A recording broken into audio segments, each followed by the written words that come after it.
প্রিয় শিক্ষার্থীবৃন্দ, আশা করছি তোমরা সবাই ভালো আছো, সুস্থ আছো। অনলাইন ক্লাসের ধারাবাহিকতায় আজকে আমি তোমাদের সামনে উপস্থিত হয়েছি দ্বিতীয় ক্লাস নিয়ে। আমি সাদেকা নাহার, নারায়ণগঞ্জ সরকারি মহিলা কলেজের রসায়ন বিভাগের সহকারী অধ্যাপক। গত ক্লাসে আমি তোমাদের পড়িয়েছিলাম হাইড্রোকার্বনের প্রকারভেদ। আজকে সেই হাইড্রোকার্বনের প্রকারভেদের মধ্যে প্রথম যেটি ছিল অ্যালকেন, সেই অ্যালকেন অধ্যায় নিয়ে আমি আলোচনা করব। অ্যালকেন এর সাধারণ সংকেত আমরা যদি লিখি তাহলে আমরা বলি সবসময় আর, সি, সি এবং আর।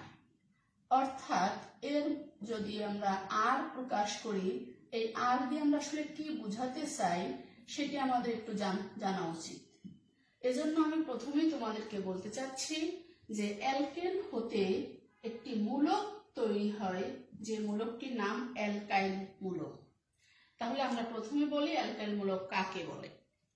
যদি কোনো সম্পৃক্ত হাইড্রোকার্বন বা অ্যালকেন হতে একটি হাইড্রোজেন অপসারিত হয় এবং একটি একযোজী মূলক তৈরি হয়, সেই মূলকটিকে বলা হয় অ্যালকাইল মূলক। এখানে আমরা লক্ষ্য করলে দেখি কার্বনের 4টি যোজনীতে 4টি হাইড্রোজেন রয়েছে, একটি হাইড্রোজেন অপসারিত হয়েছে এবং একটি যোজনী তার ফাঁকা হয়ে গিয়েছে। এই যে একটি যোজনী ফাঁকা হয়ে যাওয়ার জন্য এটাকে বলা হয় একযোজী মূলক। এটি আমি প্রথমে মিথেন দিয়ে দেখিয়েছি। যদি মিথেনের জায়গায় আমি মিথেন নেই, তাহলে মিথেনের একটি হাইড্রোজেন গেলে যে মূলকটি হয় সেটিও একযোজী মূলক হয়। এবং মিথেনের পরে যদি আমি প্রোপেন ধরি, বিউটেন ধরি, প্রত্যেকের ক্ষেত্রে একটি কার্বনের একটি হাত ফাঁকা হয়ে যায়। এবং তাহলে আমরা এইটাকে সাধারণ সংকেত দিয়ে অ্যালকাইল মূলকটিকে প্রকাশ করি আর, যার সাথে একটি যোজনী প্রদর্শন করা হয়।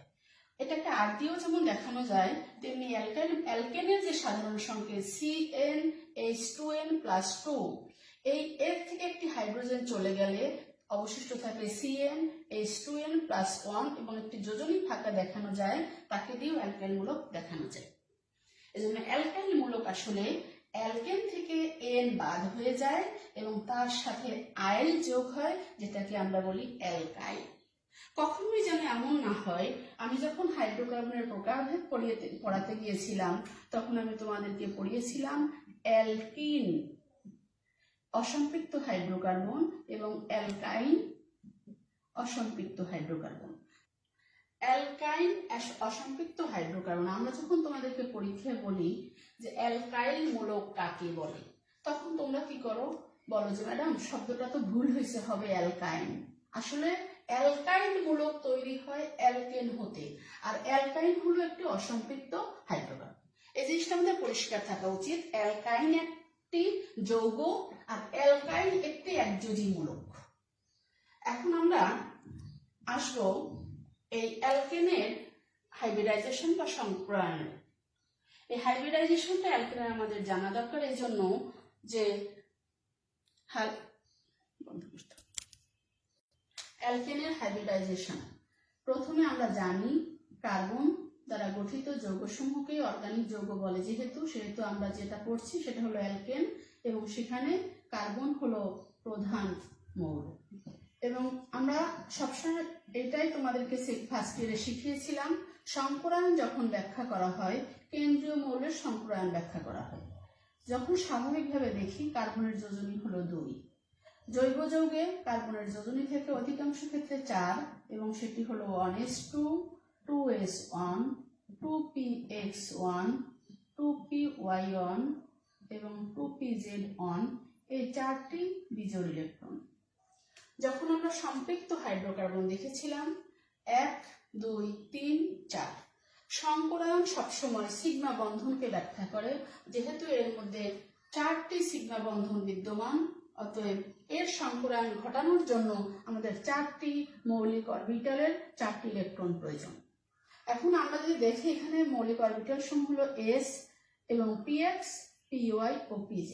যেহেতু 4টি সিগমা বন্ধন, অতএব 4টি অরবিটালই আমাদের প্রয়োজন এবং 4টি অরবিটালকে মিশ্রিত করে আমরা 4টি sp3 সংকর অরবিটাল পাবো। সংকর অরবিটাল যে অরবিটাল sp3 অরবিটাল তার প্রত্যেকটির মধ্যে একটি করে ইলেকট্রন থাকবে। যেমন তাহলে আমি কার্বনের 4টি শঙ্কর অরবিটালকে sp3 sp3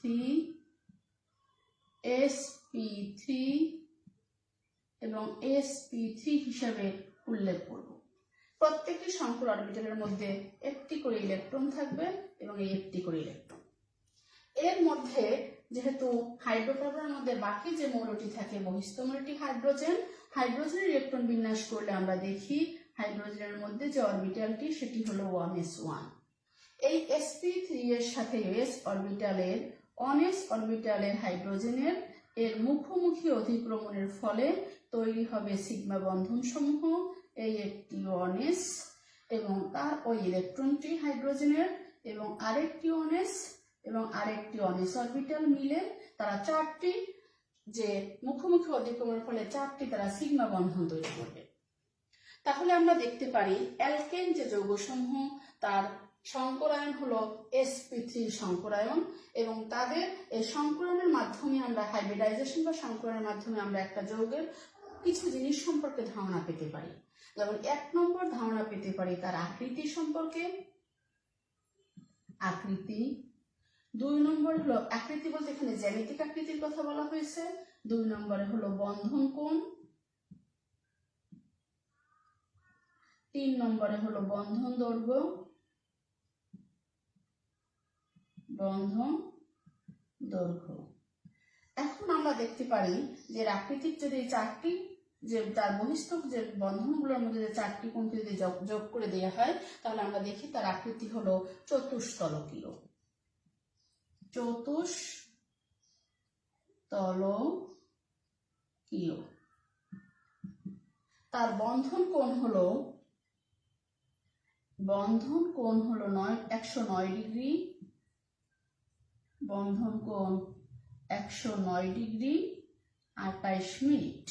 আর বন্ধন দৈর্ঘ্য এখানে যদি আমি বলতে চাই তাহলে আমরা এখানে দেখি যে যদি অ্যালকেনের প্রথম যৌগটি যদিও মিথেন কিন্তু দ্বিতীয় যৌগটি ইথেন। যদি আমরা দেখি ইথেনের মধ্যে একটা আছে কার্বন, 2টি কার্বন আছে, অতএব কার্বন কার্বন বন্ধন দৈর্ঘ্য আসবে, আবার কার্বন এবং হাইড্রোজেন বন্ধন দৈর্ঘ্য আসবে। যদি কার্বন কার্বন বন্ধন দৈর্ঘ্য আমি বলি তাহলে আমি দেখি sp3 সংকরিত কার্বন কার্বন বন্ধন দৈর্ঘ্য যৌগের হলো 0.154 ন্যানোমিটার আর কার্বন হাইড্রোজেন বন্ধন দৈর্ঘ্য হলো 0.121 ন্যানোমিটার। এই হলো অ্যালকেনের সংকরায়ন। আমি এখানে মিথেন দিয়ে প্রকাশ করেছি। তোমরা যদি এখানে মিথেনের পরিবর্তে ইথেন ধরো বা প্রোপেন ধরো তাহলে প্রত্যেকটি কার্বনের যেহেতু একই বৈশিষ্ট্য সেহেতু একটি কার্বনের সংকরায়ন আমরা যদি বের করতে পারি পরবর্তী কার্বনের সে একই বৈশিষ্ট্য সম্পন্ন হবে এবং প্রত্যেকেরই সংকরায়ন হবে sp3 সংকরায়ন।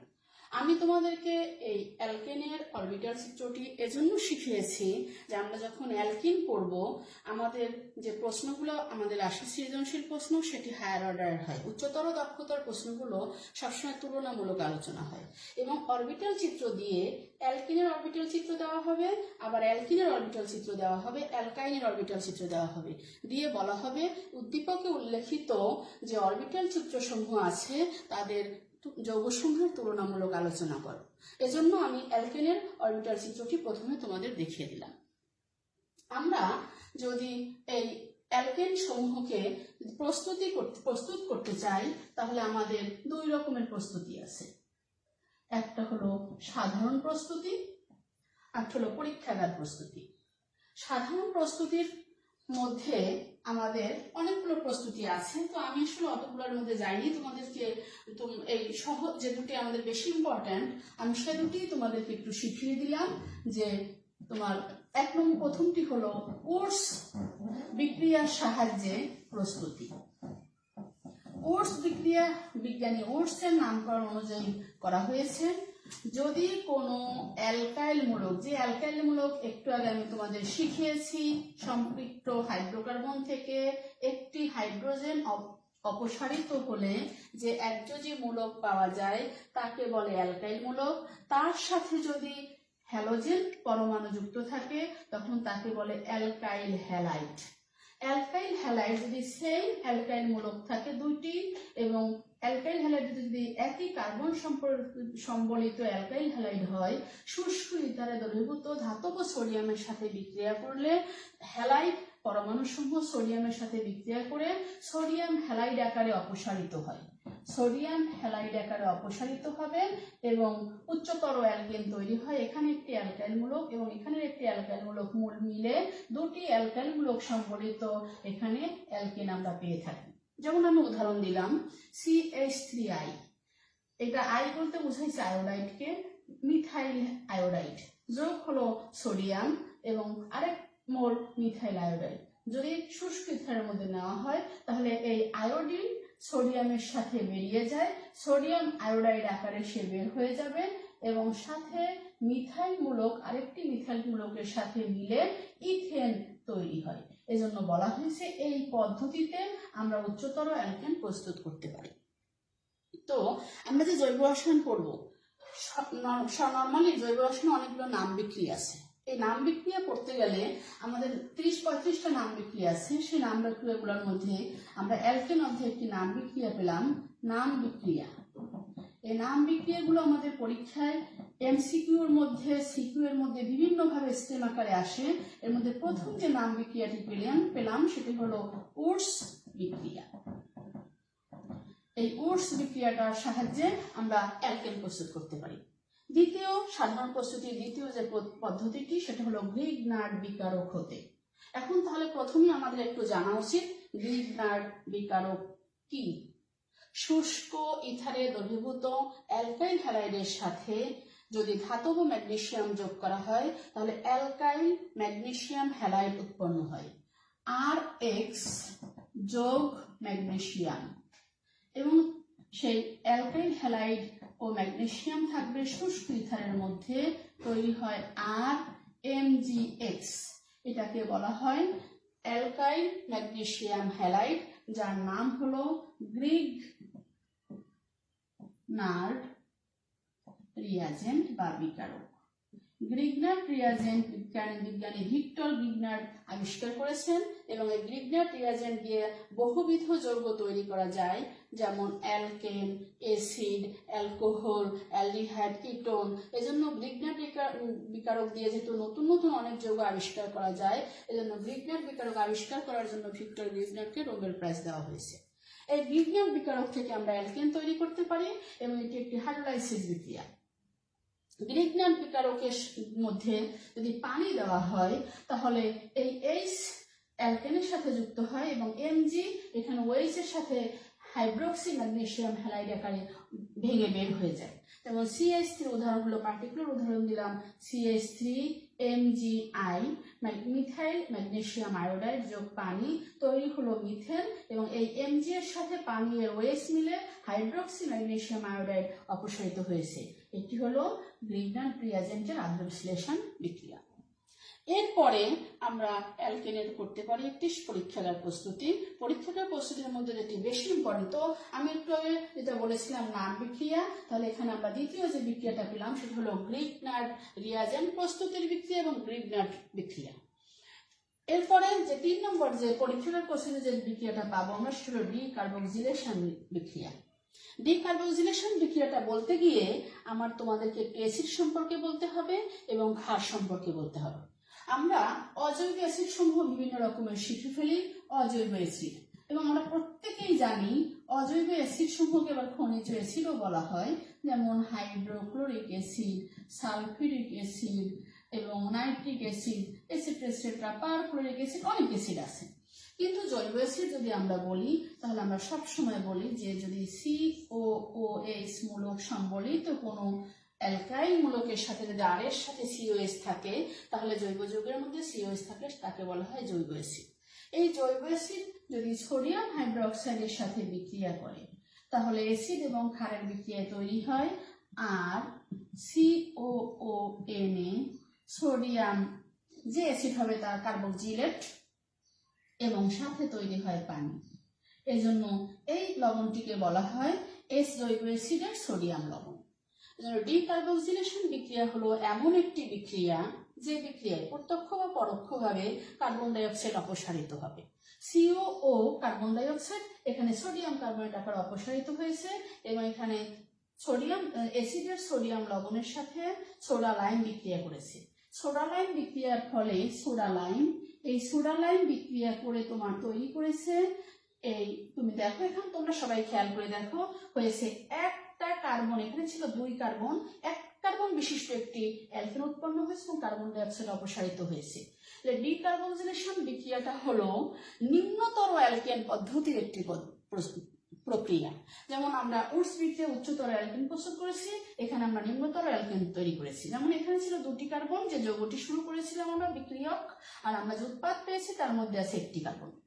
এবার এখানে যে সোডা লাইম ব্যবহার করা হয়েছে, এই সোডা লাইমকে সোডিয়াম হাইড্রক্সাইড এবং ক্যালসিয়াম অক্সাইড, এখানে সোডিয়াম হাইড্রক্সাইড এজন্য ব্যবহার করা হয়েছে সোডা লাইম আকারে, যে সোডা লাইম এখানে পানি শোষণ করে না, এখান থেকে সোডা লাইম শুধুমাত্র কার্বন ডাই অক্সাইডকে বের করে নেয় এবং ক্যালসিয়াম অক্সাইড সে অপরিবর্তিত থাকে। নর্মালি যদি কোনো সোডিয়াম হাইড্রক্সাইড কোনো বিক্রিয়া ব্যবহার করা হয়, তাহলে সোডিয়াম হাইড্রক্সাইড যেহেতু সেকেন্ডারি স্ট্যান্ডার্ড পদার্থ সেহেতু এটি পানি শোষণ করে, কিন্তু এখানে সোডা লাইম আকারে এটি ব্যবহার করা হয়েছে বলে সে পানি শোষণ করে না। তো আমরা যে অ্যালকেনের প্রস্তুতি সমূহ দেখেছি, তার সাধারণ প্রস্তুতির মধ্যে আমি অনেকগুলো প্রস্তুতি থাকার পরেও আমি শুধুমাত্র ইম্পর্টেন্ট 2টি প্রস্তুতি তোমাদেরকে দেখালাম। নাম বিক্রিয়া ওটস বিক্রিয়ার সাহায্যে তৈরি করা হয়, গ্রিক বিকারক হতে এর বিশ্লেষণ আদ্র বিশ্লেষণে তৈরি করা হয়, এবং পরীক্ষকের প্রস্তুতির সবচেয়ে ইম্পর্টেন্ট যেটা সেটা হলো ডিকার্বক্সিলেশন বিক্রিয়ার সাহায্যে অ্যালকেন তৈরি করা হয়। এই ডিকার্বক্সিলেশন বিক্রিয়ার সাহায্যে তাহলে আমরা 3টি নাম বিক্রিয়াও পড়ে ফেলবো এবং আমরা এখানে অ্যালকেনের যে প্রাথমিক অংশটুকু ছিল প্রস্তুতির সহ আমি আজকে শেষ করলাম। আমরা আগামী ক্লাসে ইনশাআল্লাহ আমরা এর রাসায়নিক বিক্রিয়া সমূহ পড়ব। এবং আমি তোমাদেরকে একটু শুরুতেই বলে নেই, যেহেতু অ্যালকেন সমূহ রাসায়নিকভাবে অত বেশি সক্রিয় নয়, একটু নিষ্ক্রিয় বলে এদেরকে আমি গত ক্লাসে প্রথম ক্লাসে বলেছিলাম প্যারাফিনস বলা হয়, এর রাসায়নিক বিক্রিয়া অত বেশি নাই, কিন্তু তারপরে যতটি আছে আমরা আগামী ক্লাসে পড়ব। তো শিক্ষার্থীরা তোমরা এই যতটুকু পড়ানো হয় সেটুকু একটু অধ্যয়ন করো এবং একটু পড়া হয়ে গেলে তারপর আমরা নেক্সট ক্লাসে অ্যালকেনের রাসায়নিক বিক্রিয়া দিয়ে অধ্যায়টি আমরা শেষ করে ফেলবো। তো সবাই ভালো থাকো, আসসালামু আলাইকুম।